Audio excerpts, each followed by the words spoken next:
அனைவருக்கும் வணக்கம் பிள்ளைகள். நாங்கள் இன்றைக்கு பார்க்க இருக்கிறது தரம் 6 மாணவர்களுக்கான இரண்டாவது பாட அலகு, விஞ்ஞானத்தினுடைய இரண்டாவது பாட அலகு எமது சூழலில் உள்ளவை தொடர்பானது. இப்ப நாங்க இறுதியாக எங்களுடைய வகுப்பில பார்த்த விடயங்களை முதல்ல நினைவுபடுத்தோம். இப்ப நாங்க இறுதியாக எங்களுடைய வகுப்பில இந்த சட பொருட்களினுடைய நிலைகள், என்னென்ன நிலைகள்ல பொருட்கள் இருக்குது, உதாரணமாக திண்ம நிலையில் உள்ள பொருட்கள்,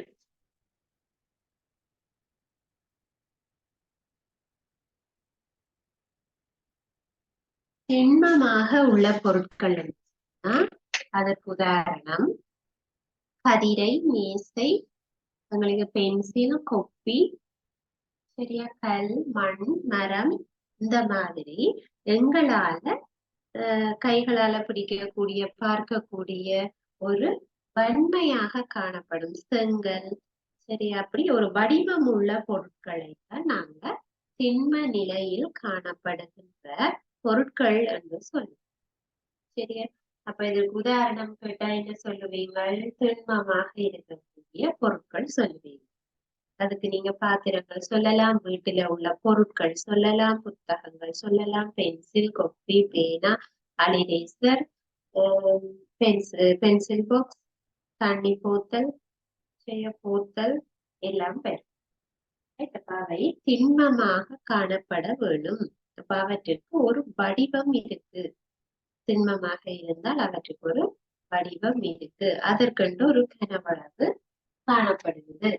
சரியா? அப்ப திண்ம நிலையில இருக்கக்கூடிய பொருட்களும் அதனுடைய இயல்பும், இயல்பென்றால் எப்படி இருக்கிறது, திண்மமாக இருக்கக்கூடிய இயல்பு எப்படி இருக்குது, அதுக்கு ஒரு வடிவம் இருக்குது, ஒரு கனவளவு காணப்படுது. ஆகவே திண்மத்தினுடைய இயல்புகள் 2 எழுதுகன்னு கேட்டா அந்த 2ஐ நீங்க எழுதி கொள்ளலாம்.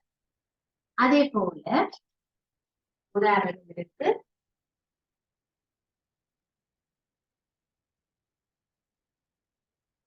உங்கள் மரம் என்று போட்டுக் கொள்ளுவோம். திண்மமாக உள்ள பொருட்கள், திரவ நிலையில் காணப்படக்கூடிய பொருட்கள், திரவம்.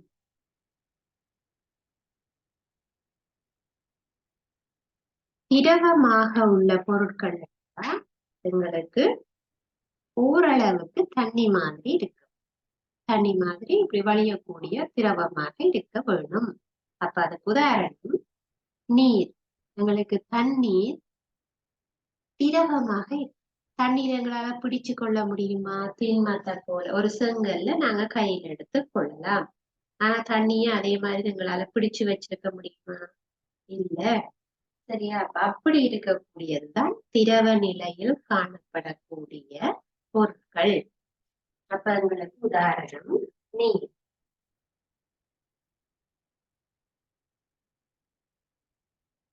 நீர் ஒரு திரவ நிலையில் காணப்படக்கூடிய பதார்த்தம். அதே போல வேற என்ன இப்படி திரவமாக இருக்கும் என்று சொல்லுங்க? அதாவது எங்களால கைகள்ல பிடிக்கலாம தண்ணி மாதிரி இருக்கக்கூடிய பதார்த்தங்கள், நீர் இருக்கிறது, பெட்ரோல் இருக்கிறது, மண்ணெண்ணெய், தேங்காய் எண்ணெய், அந்த மாதிரி ஆயில் தன்மையாக இருக்கலாம் அல்லது நீர் தன்மையாக இருக்கலாம். குளிர்பானங்கள், சரியா, சோடா, இவையெல்லாம் எங்களுக்கு திரவ நிலையில் காணப்படக்கூடிய பொருட்கள்.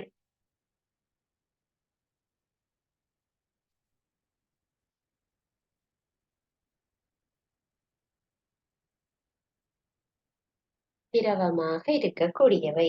அப்ப இவற்றினுடைய இயல்பு என்ன?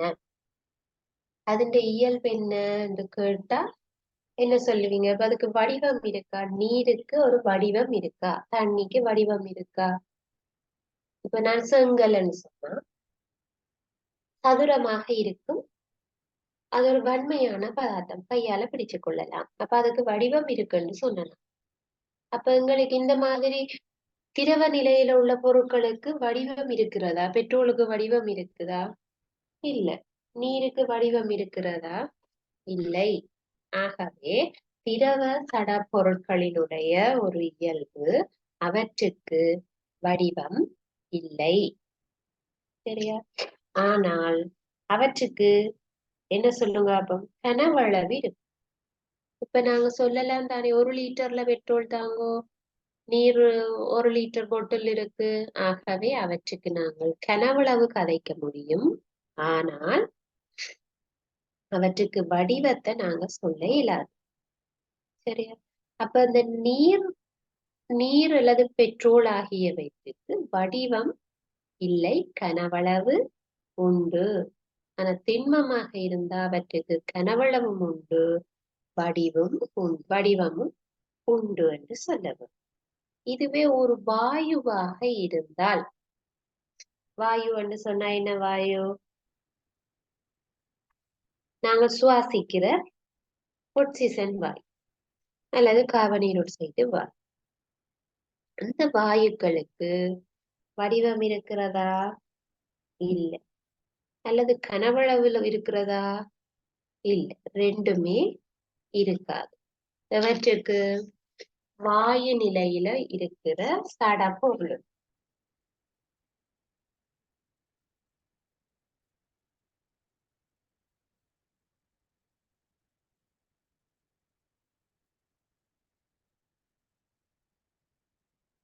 ஆக்சிஜன் வாயு,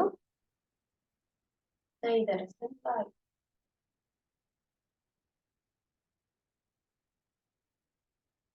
ஆக்சிஜன் வாயு, நைதரசன் வாயு என்ற ஒரு வாயு வழியில இருக்கு. அப்ப இவை வாயுக்களுக்குரிய உதாரணம். வாயுக்களுக்கு வடிவமும் கிடையாது, கனவளவும் கிடையாது. சரியா? சரி, இப்ப பாக்குறோம். அடுத்ததான் நாங்க என்ன பார்க்க போறோம்னா, இந்த திரவங்களுக்கு நாங்க வடிவம் கிடையாது என்று சொல்லுறோம். அப்ப அந்த இயல்புகளை கண்டறிவதற்காக ஒரு டெஸ்டிங் ஒன்று இருக்கு. அது என்ன டெஸ்டிங்னா, திரவ இயல்புகள்ல அதற்கு வடிவம் இல்லை என்று நாங்கள் காட்டுவதற்குரிய பரிசோதனை.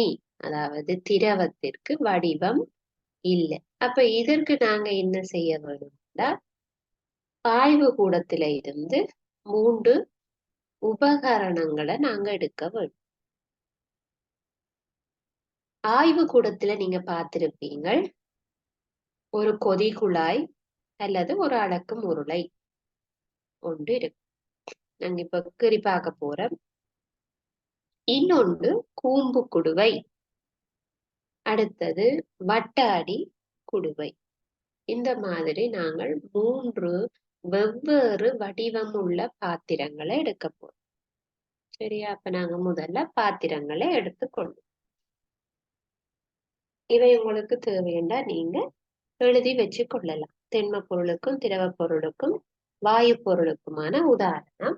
நாங்க பார்க்க இருக்கிறது திரவத்தின் இயல்புகளை கண்டறிகிறதுக்கான ஒரு பரிசோதனை. இதற்காக நாங்க 3 பாத்திரங்கள், வெவ்வேறு வடிவம் கொண்ட பாத்திரங்களை எடுத்துக்கொள்ளும்.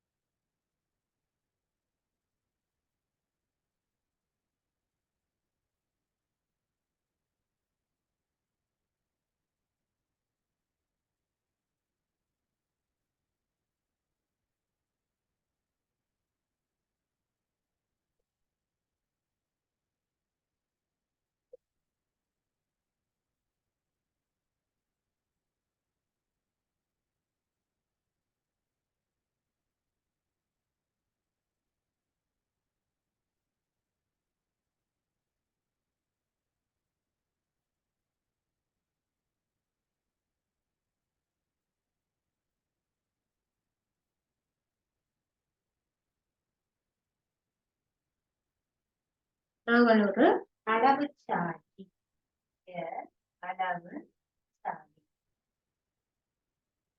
ஆய்வு கூடத்துல இதுல அளவீடு போடப்பட்டு இருக்கு. இதன் பெயர் அளவு சாடி என்று சொல்லும். ஒரு அளவு சாடி எடுத்திருக்கு.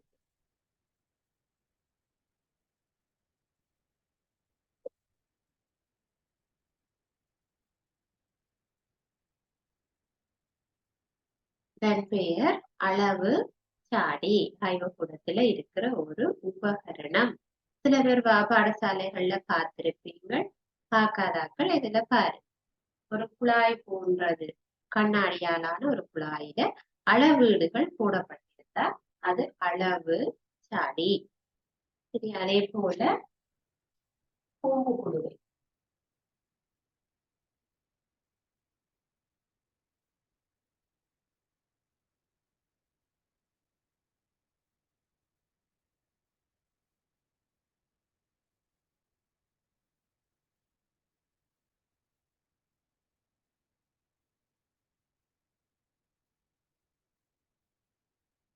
இது ஒரு பூம்பு போல வந்து அமைந்திருந்தால் இந்த அளவீடு போடப்பட்டிருக்கும்.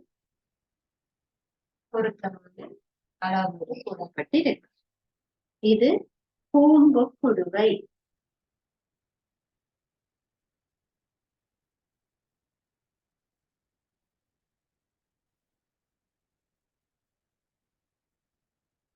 இதன் பெயர் பூம்பு குடுவை. சரியா? அதே போல இன்னொன்று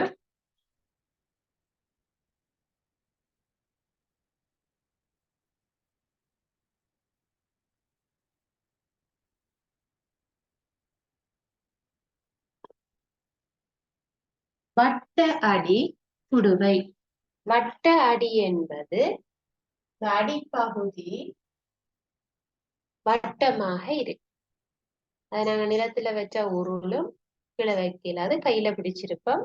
வட்டமாக இருக்கக்கூடிய ஒரு குடுவை, வட்ட அடி குடுவை.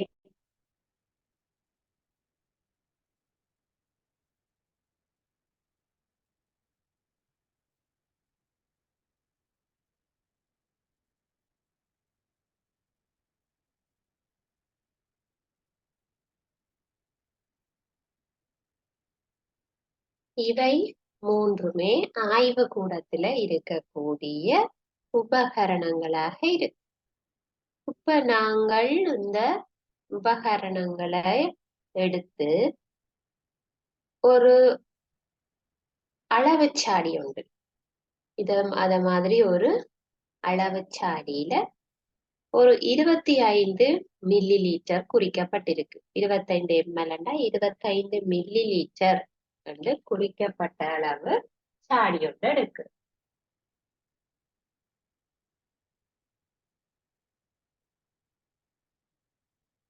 இருபத்தி 25 மில்லி லிட்டர் அதுல குறிக்கப்பட்டிருக்கு. ஆகவே இந்த அளவுச்சாடியால நாங்கள் 25 மில்லி லிட்டர் அளவிட முடியும். சரி, இப்ப நாங்க என்ன செய்ய போறோம்டா, இந்த அளக்கும் உருளையில 25 மில்லி லிட்டர் அளவுக்கு நீரை அளந்து எடுக்க போறோம். நீரை அளந்து எடுக்க போறோம். அதாவது இந்த 3 பாத்திரங்களிலேயும் விடக்கூடிய நீரின் அளவை வந்து சமனாக நாங்க எடுக்க வேணும். அப்ப நாங்க சமனாக எடுத்திருந்தால்தான் அந்த ஒரே அளவில இருக்கக்கூடிய திரவம் வேற வேற பாத்திரத்துக்குள்ள என்ன வடிவத்தில நிற்கக்கூடும் என்பதை பார்க்க இயலும். சரியா? அப்ப எங்களுக்கு ஒரே அளவில தண்ணி இருக்க வேணும். அப்பதான் எங்களுக்கு அதனுடைய வடிவத்தை பார்க்கிறது சுலபம். சரியா? ரைட். அப்ப இப்ப நாங்க அந்த முதலாவது அளவுச்சாடியில தண்ணியை எடுத்து கொள்ளும்.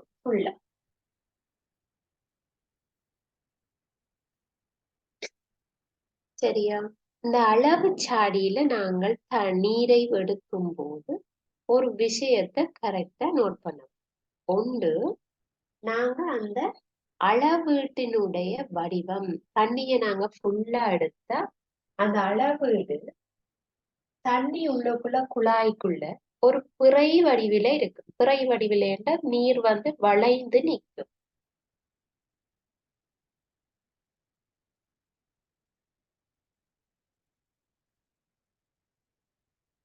இப்படி வளைவாக நிற்கும். இந்த வளைஞ்ச பகுதியில தான் அளவீடு இருக்க வேண்டும். அடியில இருக்கிற வளைவான பகுதி தான் அந்த 25 ml ஆக இருக்க வேண்டும்.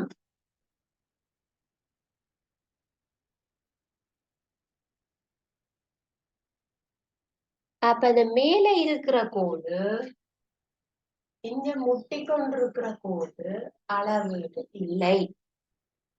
மேல இருக்கிற கோடு அளவீடு இல்ல, அதுல எடுக்க கூடாத அளவு. அந்த தண்ணி வந்து இவ்வாறு ஒரு பிறை வடிவில நிற்கும், யூ மாதிரி. அந்த பிறையின் கீழ்ப்பகுதியில தான் அளவீடு எடுக்க வேண்டும், அளவெடுக்க வேண்டும். சரியா?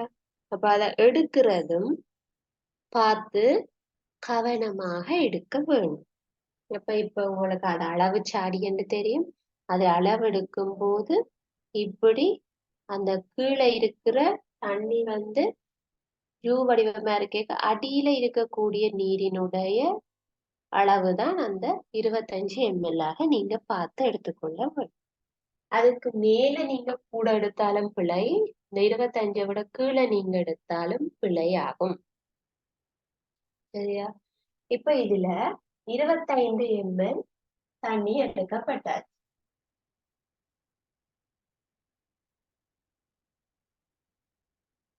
இந்த அளவு சாடிக்குள்ள நீரானது 25 ml எடுக்கப்பட்டு அது கூம்பு குடுவைக்குள்ள ஊற்றப்படுது. கூம்பு குடுவைக்குள்ள ஊற்றப்படுகிறது.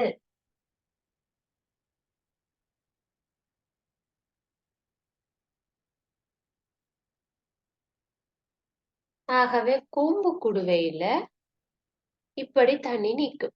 நீங்க அதுக்குள்ள எடுத்த தண்ணியை அளந்து இதுக்குள்ள ஊத்தினா அதுக்குள்ள நேராக இருந்த தண்ணி நீர் இப்ப கூம்பு குடுவைக்க ஊத்தினோன்னு இந்த கூம்பு குடுவைன்ற வடிவத்துல நிக்கும் தண்ணி. அதுக்கு ஊத்துற மாதிரி இதுக்குள்ள நேரா தண்ணி நிக்காது. அந்த கூம்பு குடுவை என்ன ஷேப், என்ன வடிவத்துல இருக்குதோ அந்த மாதிரி தான் தண்ணி நிக்கும். இதுல நிக்கிறது வேற மாதிரி இருக்கு, இதுல தண்ணி நிக்கிறது வேற மாதிரி இருக்கிறது. ஆனால் ஒரே அளவான நீர். இதே திரும்பவும் அதுல 25 ml எடுத்து இப்ப வட்ட அடி குடுவைக்குள்ள ஊற்றுவோம்.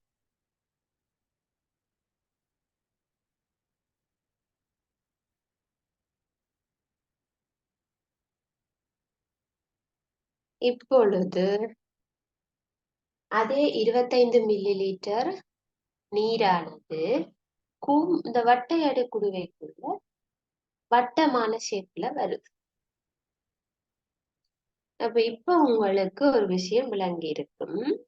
இந்த 3 பாத்திரங்களின் உள்ளேயும் நீரானது ஒரே அளவில் எடுக்கப்பட்டது, 25 ml.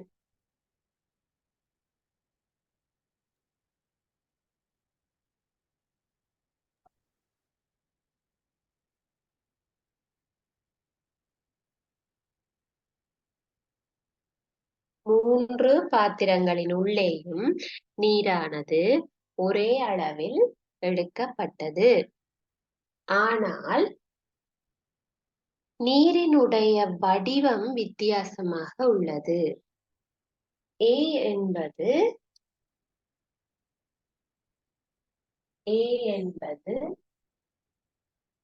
என்னது? அளவு சாடி. B என்பது கூம்பு குடுவை. C என்பது வட்ட அடி குடுவை. 3 பாத்திரங்களின் உள்ளேயும் எடுக்கப்பட்ட நீரின் அளவு சமனாக உள்ள போதும் ஒவ்வொரு பாத்திரத்தில் உள்ளேயும் A லையும் சரி, B லையும் சரி, C லையும் சரி தண்ணீரினுடைய வடிவம் வித்தியாசமாக உள்ளது. நீங்க உள்ளுக்கு நீரை ஊத்தி போட்டு பார்த்தா அது வேற வேற ஷேப்ல நிக்குது. அப்ப இதுல இருந்து நீங்கள் என்ன முடிவுக்கு வரலாம்? நீங்க மூன்றுக்குள்ளேயும் 25 மில்லி லிட்டர் எடுத்ததுனால நீங்கள் கனவளவு இருக்கிறது ஏற்றுக்கொள்ளுவீங்க. நீருக்கு கனவளவு உண்டு, திரவத்துக்கு கனவளவு உண்டு. ஆனால் அவை இடப்படுகின்ற பாத்திரத்தின் வடிவத்துக்கேற்ப அவை திரவம் என்ன செய்யும்? மாறுபடுகிறது. அப்ப நீருக்கு வடிவம் கிடையாது. அது எந்த பாத்திரத்துக்குள்ள ஊற்றப்படுகிறதோ அதன் வடிவத்தை பெற்றுக்கொள்ளும். பாத்திரத்தினுடைய வடிவத்தை பெற்றுக்கொள்ளும். அப்ப நீருக்கு வடிவம் இருக்கிறதான்னு கேட்டா கிடையாது. அது பாத்திரங்களின் வடிவத்தையே பெறும். நீங்க என்ன பாத்திரத்துல ஊற்றி வைக்கிறீர்களோ அதனுடைய வடிவத்தில் அந்த திரவம் நிற்கும். நீங்கள் தேங்காய் எண்ணெய ஒரு போத்தலுக்குள்ள ஊற்றும் போது போத்தலினுடைய வடிவத்திலையும், அதுவே ஒரு நீங்க தாச்சியிலயோ அல்லது ஏதோ சட்டியிலயோ அந்த எண்ணெயை ஊத்தினா அதனுடைய வடிவத்திலையும் தாச்சியினுடைய வடிவத்திலையும் அது மாறி இருக்கும். அப்ப அவற்றுக்கு ஒரு வடிவம் கிடையாது. ஆகவே இந்த பரிசோதனையில இருந்து நீங்கள் எடுக்கக்கூடிய முடிவு என்ன என்று கேட்டால், நீருக்கு வடிவம் இல்லை, அது எடுத்துக்கொள்ளுகின்ற பாத்திரத்தினுடைய வடிவத்தை எடுக்கும். சரி, இதே போல வாயுச்சட பொருளினுடைய இயல்பு. அப்ப நாங்கள் ஏற்கனவே வழியானது இடத்தை எடுத்துக்கொள்ளும் என்கின்ற பரிசோதனையை பார்த்தோம். அதாவது ஒரு முகவை, கண்ணாடி முகவை ஒன்றினுள் ஒரு கடதாசியையோ அல்லது ஒரு டிஷ்யூ தாளையோ நீங்க அந்த கண்ணாடி குவளையின் உள்ளுக்க வச்சுட்டு நல்லா அதை ஒரு நீர் கொண்ட ஒரு பாத்திரத்துல கவிட்டு நீங்க இப்படி செங்குத்தாக கவிட்டு வைக்கும் பொழுது பாத்திரம் நேராக சரிக்க கூடாது.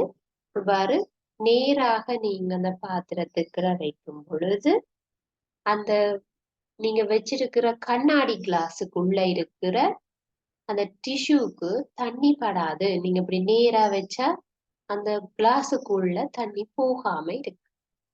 அதுவே அந்த கிளாஸ நீங்க சரிச்சீங்கன்னா அந்த சரிவான பக்கத்துல இருக்கிற துளையினூடாக வழி வெளியேறும். அதாவது வாயு உள்ளுக்க இருக்கிற வாயு வெளியே போனோம்னா தண்ணீர் உள்ளுக்குள்ள நிரப்பும்.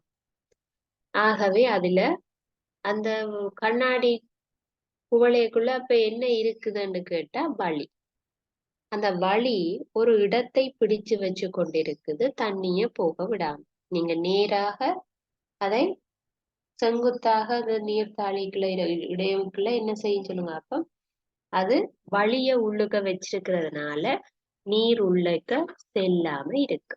ஆனா நீங்கள் சரிக்கும் பொழுது அதுல உள்ளுக்க உள்ள வழியானது வெளியேற்றப்படும். அதனுள் நீர் செல்லும். இதை நீங்கள் வடிவ அவதானிக்கலாம். ஒரு போத்தல் ஒன்றை எடுத்து தண்ணிக்குள்ள நேரா வச்சீங்கன்னா அதுல இருந்து என்னது நீர் உள்ளுக்க போகாம இருக்கு. ஆனா நீங்க சரிச்சீங்கன்னா அந்த போத்தலுக்குள்ள தண்ணி போயிட்டு பபிள்ஸ் வெளியேறுவதை பார்ப்பீங்க. தண்ணிக்குள்ள வச்ச விடைகளை நிறைய பேர் இதை பார்த்திருப்பீங்க. தண்ணிக்குள்ள வச்சு போத்தலை நிரப்பும் பொழுது பபிள்ஸ் வழிக்குமிழ் வெளியேறும். அந்த வழிக்குமிழ் எங்க இருந்து வந்தது? அந்த போத்தலுக்கு உள்ளுக்கு வழி போய் இடத்தை பிடிச்சு நிக்குது. அந்த வழி வெளியே போனாதான் தண்ணி உள்ளுக்க நிரம்ப முடியும். அதனாலதான் நீங்க போத்தலுக்குள்ள தண்ணிய எடுக்கக்குள்ள, அதாவது நீருக்குள்ள வச்சு நீங்க போத்தலுக்குள்ள தண்ணிய நிரப்பக்குள்ள அந்த வழி பபிள்ஸாக வெளியேற்றப்படுகிறது. சரி, ஆகவே வழிக்கு என்ன இடத்தை எடுத்துக்கொள்ளுகின்ற ஒரு தன்மை இருக்குது. அதனால வழி என்றது ஒரு சடப்பொருளாக கருதப்படும். சரியா? அதுக்கு திட்டமான வடிவம் இல்ல பிள்ளைகள். இப்ப நீங்க போத்தலுக்குள்ள வழி இருக்குதுன்னு சொல்லி உங்களால ஒரு வடிவம் சொல்ல இயலாது. அதே போல அவற்றுக்கு நாங்கள் கனவளவும் கதைக்க இயலாது. இந்த பாத்திரத்துக்குள்ள இவ்வளவு கனவளவுல வழி இருக்குதுன்னு நாங்க சொல்ல இயலாது. சரி, அது கூட இருக்கலாம், குறைய இருக்கலாம். ஃபுல்லா பரவி காணப்படும். வாயுவானது பரவி காணப்படும். நீங்க எந்த பாத்திரத்தை எடுத்தாலும் அது முழுவதுமாக பரவி இருக்கு. சரியா? அதனால வாயு சடப்பொருளுக்கு திட்டமான வடிவமோ திட்டமான கனவளவோ காணப்படாது என்று சொல்லு. சரியா? அப்ப இப்ப உங்களுக்கு திண்மம், திரவம், வாயு ஆகிய சடப்பொருட்களினுடைய இயல்புகள் விளங்கி இருக்கு. சரி, நாங்க இப்ப அடுத்ததா பார்ப்போம் இந்த திரவியங்களினுடைய பௌதீக இயல்பு. பௌதீகண்டா இந்த சூழல்ல காணப்படுகின்ற பொருட்கள் என்னென்ன இயல்புகளில் காணப்படலாம், அதுதான் பௌதீக இயல்பு. சரியா? இப்ப பௌதீக இயல்புண்டா ஒன்று நான் சொல்றேன், மிகவும் கடினமாக இருக்கிற பொருட்களை நாங்கள் வன்மையாக இருக்கு, ஹார்ட்னஸ். சரியா? வன்மையாக இருக்கு, ரொம்ப ஹார்டா இருக்குன்னு சொல்லுவோம், அது வன்மை. அதாவது இரும்பு எங்களால கைகளால உடைக்க இல்லாம இருக்கு, சரியான ஹார்ட், அதாவது வன்மையாக இருக்கிறதுன்னு சொல்லுவோம். அது ஒரு பௌதீக இயல்பு.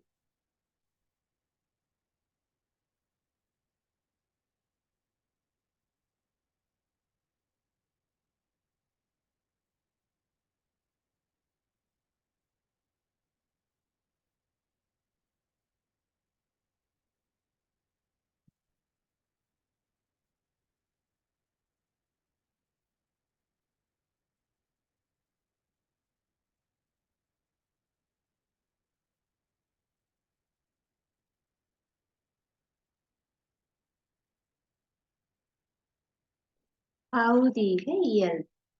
பௌதீக இயல்பு என்றால் இந்த சூழலில் எவ்வாறு காணப்படுகிறது என்பதுதான் பௌதீக இயல்பு. அப்ப ஒண்ணு பார்க்கிறோம், வன்மையாக இருக்கு, வன்மை தன்மை.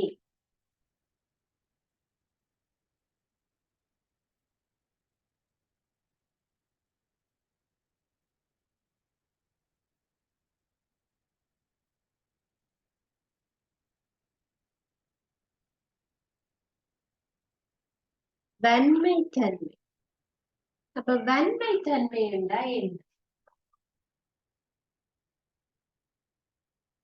வன்மை தன்மை என்பது ஒரு புற விசைன்னு சொன்னா எங்களால் அமர்த்தியோ தள்ளியோ அந்த பொருளினுடைய வடிவத்தை மாற்ற இயலாத தன்மை, அதைத்தானே ஹார்ட்ன்னு சொல்லுவோம். இப்ப எங்களால ஒரு இரும்பை வளைக்க முடியவில்லை, சரியா?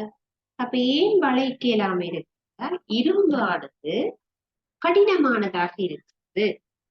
அந்த கடினத்தன்மை தான் இந்த வன்மை, ஹார்ட்னஸ். சரியா? அப்ப அது கடினம், மிக கடினம். அதனை எங்களால் என்ன செய்ய இயலாது, அதனுடைய வடிவத்தை எங்களால் மாற்றிக்கொள்ள இயலாத தன்மை. அப்ப அவற்றுக்கு உதாரணம் என்னென்னத்துக்கு இந்த வன்மை தன்மை மிக அதிகமாக உள்ளது? உதாரணம்,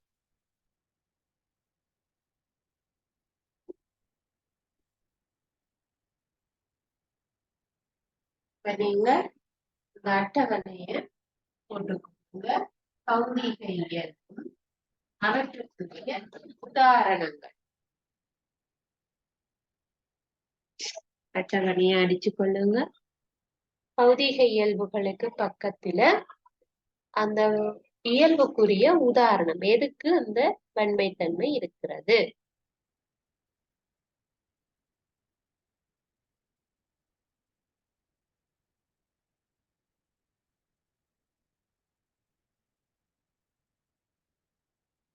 அட்டவணை ஒண்ண போட்டுக்கொள்ளும். இப்ப வன்மை தன்மைக்கு நாங்க பாக்குறோம் இரும்பு, வைரம்.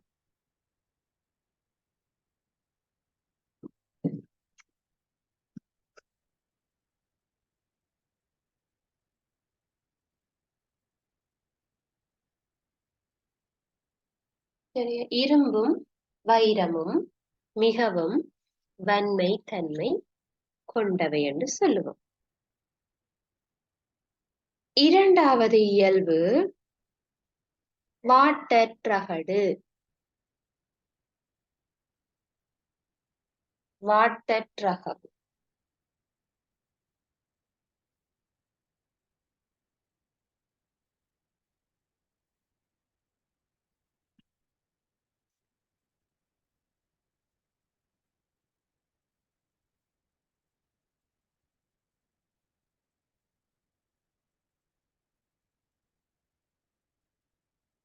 வாட்டற்றகவு என்பது அதாவது மென்ரகடாகுதல். மென்தகடாகுதல்டா இப்ப சுத்தியல் போன்ற ஒரு வன்மையான உபகரணத்தை பயன்படுத்தி நாங்க அதை அடிக்கக்குள்ளேயும் அது தூளாக போகாமலுக்கு என்ன செய்யும், தகடு மாதிரியா.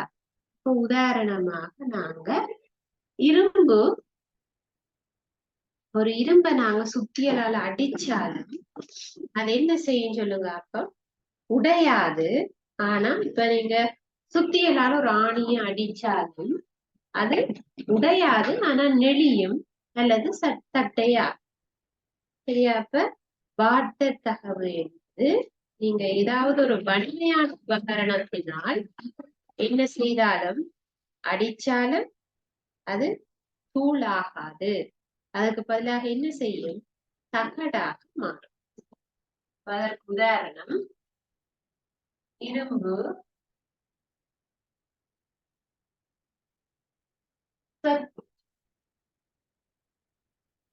செப்பு அடிச்சாலும் உடையாது அல்லது தூளாகாது, அது தகடு மாதிரி இருக்கும், தகடாக மாறும். அதுதான் வாட்டத்தகவு என்று சொல்லும்.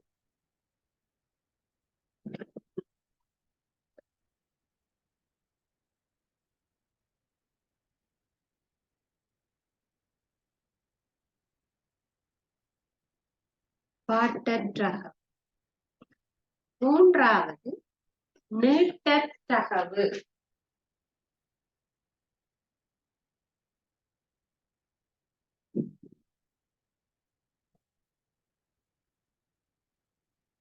நீட்டத்தகவு என்பது நீட்டி, இப்ப நாங்க தட்டி தட்டி அதை கம்பி மாதிரி நீளமாக எடுப்போம். இப்ப உதாரணம் பாருங்க, செப்பு கம்பி. செப்பு கம்பியை நாங்க கம்பி மாதிரி மெல்லியதாக நீட்டாக எடுக்கலாம். அது என்ன செய்யாது, உடையாது, தூளாக வராது, ஆனால் கம்பி போல வரும். அதுதான் இந்த நீட்டத்தகவு. நீட்டி எடுக்கலாம். சரி, அதே போல அலுமினியம் அல்லது பொன். நீங்க பொன் உலோகம் பாருங்க, இந்த செயினை உடையாமலுக்கு சங்கிலி போல என்ன செய்யணும், எங்களுக்கு நீட்டா செய்து கொள்ளக்கூடிய மாதிரி இருக்கும். அது தூளாக இல்லை, உடைய இல்லை, என்ன செய்யுது, கம்பியாக நீளமாக வருகிறது. அதுதான் நீட்டத்தகவு. அதற்கு உதாரணம் பொன், செப்பு.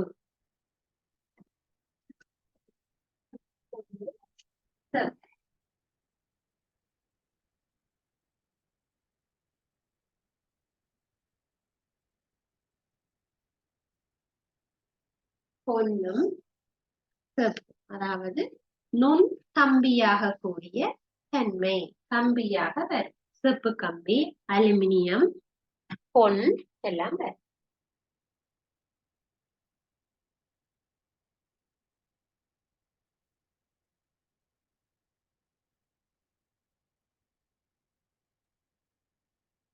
பொன் இருக்கு, செப்பு இருக்கு, அலுமினியம் இருக்கிறது.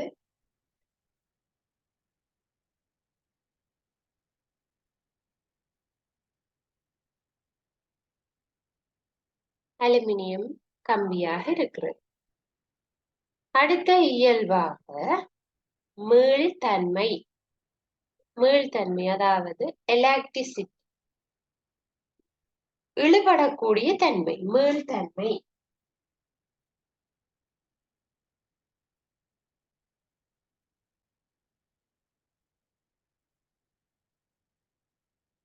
மீள்தன்மை என்று சொல்லுவது எலக்ட்ரிசிட்டி, இழுபடக்கூடிய ஒரு தன்மை. சரி, அப்ப அதாவது நாங்க ஒரு விசைய கொடுத்து அதை இழுத்தா ஈஞ்சு வரும், இழுபட்டு கொண்டு வரும். திரும்ப நீங்க அதை கையை விட்டோம்னா பழைய நிலைக்கு வந்துடும்.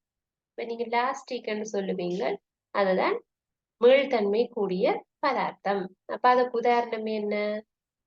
ரப்பர், பிளாஸ்டிக் அல்லது லாஸ்டிக்.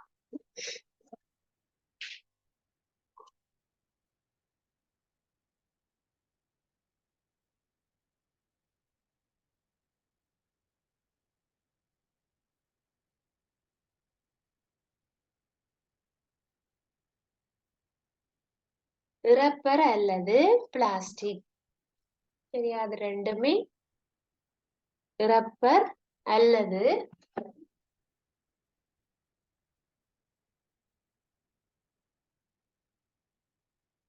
ரப்பர் அல்லது பிளாஸ்டிக். இரண்டு எங்களுக்கு மீள்தன்மை கொண்டது, எலக்ட்ரிசிட்டி கொண்டது. ஐந்தாவது இயல்பு நொறுங்கும் இயல்பு. அதாவது கீழே போட்டா உடைந்து விடும், நொறுங்கி விடும். அது உங்களுக்கு நல்லா தெரியும். கண்ணாடி கீழே விழுந்தா அல்லது நீங்க ஒரு விசைய கொடுத்து உடைச்சா உடையக்கூடியது அல்லது தூளாக கூடிய இயல்பு தான் நொறுங்குகின்ற இயல்பு என்று சொல்லுவோம்.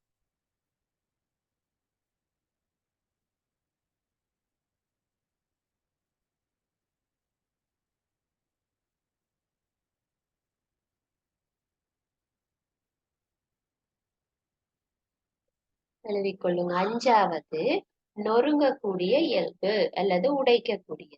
உதாரணம் கண்ணாடி, அதே போல கரி.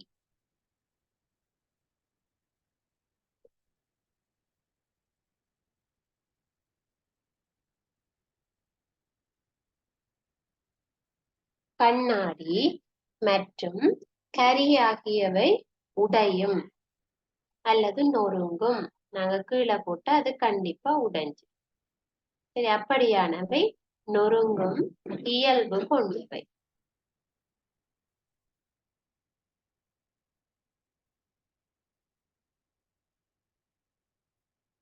ஆறாவது இழை அமைப்பு.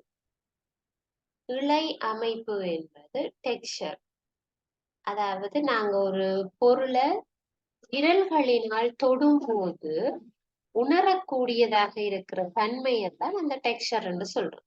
உதாரணமாக அது ஸ்மூத்தா இருக்கு, அழுத்தமாக இருக்கிறதா அல்லது கரடு முரடா, இப்ப எங்களுக்கு தொடுறதுக்கு கரகரப்பா இருக்கிறதா அல்லது ஸ்மூத்தா, அதாவது அழுத்தமானதாக இருக்கிறதா என்பதுதான் அந்த இழையமைப்பு என்பதுக்குள்ள வரும். உதாரணம் பாருங்க, இப்ப நீங்க பவுடர் பூசைக பவுடரை கொட்டி கைகளால தேய்க்க உங்களுக்கு கரடு முரடா இருக்கா இல்ல மிகவும் அழுத்தமானதாக அல்லது மென்மையாக இருக்கிறதா? இப்ப மென்மையாக இருக்கும். இப்ப பவுடர் அப்படி இருக்கும், பஞ்சு மென்மையானதாக இருக்கும், அதன் டெக்ஸ்சர் வித்தியாசம் உங்களுக்கு தெரியும். அல்லது உங்களுக்கு அந்த மணல் கடதாசின்னு சொல்லி கரடு முரடாக இருக்கும் பிள்ளைகள் சில சைக்கிள் அதுகளினுடைய அந்த கரலை எல்லாம் தட்டுவதற்காக அந்த கடதாசியால போட்டு உறைஞ்சி வின மணல் கடதாசி என்று சொல்கிறது, அது கரடாக இருக்கு. அப்ப உங்களுக்கு இழையமைப்பு என்பது ஒன்று கரடாக இருக்கலாம், கரடு முரடானதாக இருக்கலாம், அல்லது அழுத்தம் ஸ்மூத்தானதாகவும் இருக்க முடியும். சரியா? அப்ப டெக்ஸ்சர் கடைசி இழை அமைப்புக்குள்ள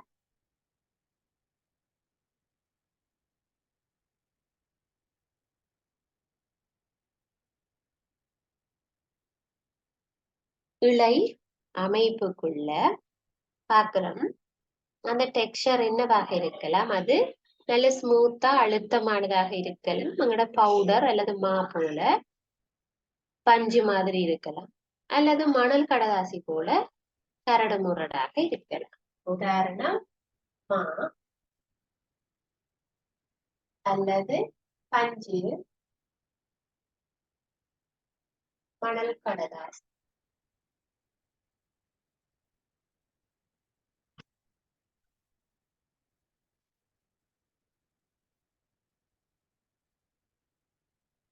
சரியா? இப்ப நாங்க பார்த்தது இந்த சூழல்ல காணப்படுகின்ற பொருட்களினுடைய பௌதீக இயல். சூழல்ல பல்வேறு வித்தியாசமான பொருட்கள் இருக்குது. ஒவ்வொன்றும் ஒவ்வொரு வித்தியாசமான இயல்பை கொண்டிருக்கு. இரும்பு வேற மாதிரி இருக்கும், பஞ்சு வேற மாதிரி இருக்கும். அப்ப இரும்பு எப்படி இருக்கும்? அது வன்மையாக இருக்கும். அதுவே ஒரு பஞ்சு இழையமைப்புடன் கூடியதாக இருக்கும், மென்மையானதா. அது இரும்பு வன்மையானதாக இருக்கும், பஞ்சு மென்மையானதாக இருக்கும். அதுதான் எங்களுக்கு பௌதீக இயல்புன்னு சொல்றோம். வேற வேற டிஃபரெண்டான இயல்பு தான் சொல்றோம் பௌதீக இயல்பு. இப்ப உங்களுக்குள்ளேயே பாருங்க, ஒவ்வொரு வீட்டுல இருக்கிறாக்களுமே வேற வேற மாதிரி இருப்பீங்க. மேபி உங்க அண்ணாவோ அக்கா வெள்ளையாக இருக்கலாம், நீங்கள் கொஞ்சம் கருப்பாக இருக்கலாம், அல்லது நீங்கள் வெள்ளையாக இருக்கலாம், அண்ணா அக்காக்கள் கருப்பாக இருக்கலாம். அது உங்களுடைய வெளியில காணப்படுகின்ற இயல்பு, எங்களால கண்டுபிடிக்கக்கூடிய ஒரு இயல்பாக இருக்கிறது. அந்த மாதிரி இப்படி நாங்க சூழல்ல இருக்கிற ஒரு ஒரு பொருளையும் டிஃபரெண்ட் சொல்லலாம். சரியா?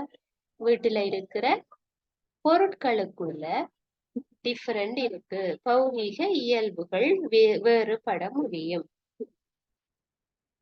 இன்றைக்கு நீங்கள் பார்த்த விடயங்கள்ல முதல்ல நான் என்ன பார்த்தனாங்க, திண்மங்கள், திரவங்கள், வாயுக்கள், அவற்றுக்கு உதாரணங்கள் பார்த்தேன். அதே போல இந்த ஒவ்வொரு உதாரணத்துக்கும் இப்ப திண்மமாக இருந்தால் அதன் இயல்பு எப்படி இருக்கும், அதுக்கு ஒரு வடிவம் இருக்கும், கனவளவு இருக்கும். திரவமாக இருந்தால் லிக்விட் ஃபார்மாக இருக்கிறதுகளுக்கு வடிவம் இருக்காது, அதுக்கு ஒரு பரிசோதனை பார்த்திருந்தோம். அதாவது திரவங்களை அளக்குற அளக்கு உருளை ஒன்றை எடுத்து வட்ட அடி குடுவையிலையும் ஒரு கூம்பு குடுவைகளையும் விட்டு பார்த்தோம். தண்ணி நீங்க விட்ட பாத்திரத்தின் வடிவத்துக்குள்ளதான் நிக்குது. ஆகவே நீருக்கு வடிவம் இல்லை, அது பாத்திரத்தின் வடிவத்தை எடுக்கிறது. அதே போல வாயுக்களுக்கும் என்ன இல்லை, வடிவம் கிடையாதுன்னு சொல்லி பார்க்கிறோம். இறுதியாக நாங்க பார்த்தது இந்த திரவியங்களினுடைய இயல்பு, வெவ்வேறு திரவியங்களினுடைய இயல்பு. அப்ப இந்த சடப்பொருட்களை நாங்க எதுக்கு பயன்படுத்துறோம்? அதாவது இரும்புகள் அல்லது செப்புகள் இந்த மாதிரி இவற்றையெல்லாம் நாங்க எதுக்கு பயன்படுத்துறோம்? ஒரு வீடு கட்டுறதாக இருந்தா திண்மங்கள் அதிகமா பயன்படுத்துவோம். கல்லு, மண்ணு அந்த மாதிரியா. கதவு, ஜன்னல் போன்றவை எல்லாம் பயன்படுத்துறோம். கூரை செய்வோம், சுவர், ஜன்னல், கதவு, தர போட போறோம், கதவு நிலைகள் போடுவோம். அப்ப ஒவ்வொன்றும் வேற வேற பதார்த்தம். பாருங்க, கதவு செய்யறதுக்கு மரம் வேணும், ஜன்னல் கம்பிகள் செய்யறதுக்கு கம்பிகள் வேணும், அந்த ஜன்னலுக்கு போடுறதுக்கு கண்ணாடி வேணும். சரியா? அதே மாதிரி உள்ளுக்கு கீழே போடுறதுக்கு டைல்ஸ் வேணும், அது உடையக்கூடிய பதார்த்தம். அந்த மாதிரி ஒவ்வொரு வேறு வேறு பதார்த்தங்கள் எங்களுக்கு அன்றாட வாழ்க்கையில அவசியமாக இருக்குது. அல்லது எங்களுக்கு ஒரு ஆபரணங்கள் செய்யறதுக்கு, இப்ப உடையிற பதார்த்தத்துல என்னென்ன நாங்க ஆபரணம் செய்கிறது, ஆகவே எங்களுக்கு தங்கம், வெள்ளி, செப்பு போன்ற உலோகங்களை உடையாம கம்பிகளாகவோ உபகரணங்களாகவோ செய்யறதுக்கு எங்களுக்கு அவை உதவி செய்கிறது. அதாவது அது வாட்டத்தகவு, நீட்டத்தகவு என்கின்ற இயல்பு இருக்கிறது தான் காரணம். அதாவது தட்டி ஒன்றில் தகடாக மாற்றலாம், அல்லது நீட்டி கம்பியாக மாற்றலாம். இப்படியாக இயல்பு இருக்கிறது தான் காரணம். சரி, அதே மாதிரி இப்ப குழந்தை பிள்ளைகளுக்கு அந்த பால் போத்தலுக்கு சூப்பி என்று சொல்லுவோம், அந்த முன்னுக்கு போட அது கையுறை கிளவுஸுகள் தயாரிப்பது, அதுக்கு ரப்பரை பயன்படுத்து. அப்ப ஏன் அதுக்கு ரப்பரை பயன்படுத்துறோம்னா அது ஒரு லாஸ்டிக்கா இருக்கு, மீள்தன்மை இயல்பை கொண்டிருக்கு. அப்ப இதெல்லாம் எங்களுக்கு அன்றாட வாழ்க்கையில தேவைப்படுகின்ற விடயங்கள்.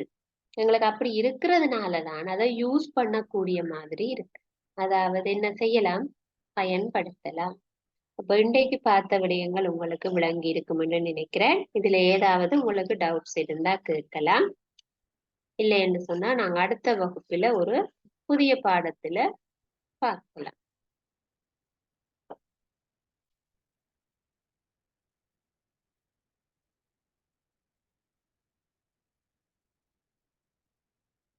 உங்களுக்கு டவுட்ஸ் இல்லைண்டா பிள்ளைகள், நாங்கள் அடுத்த வகுப்புல அலகு 3ல சந்திப்போம்.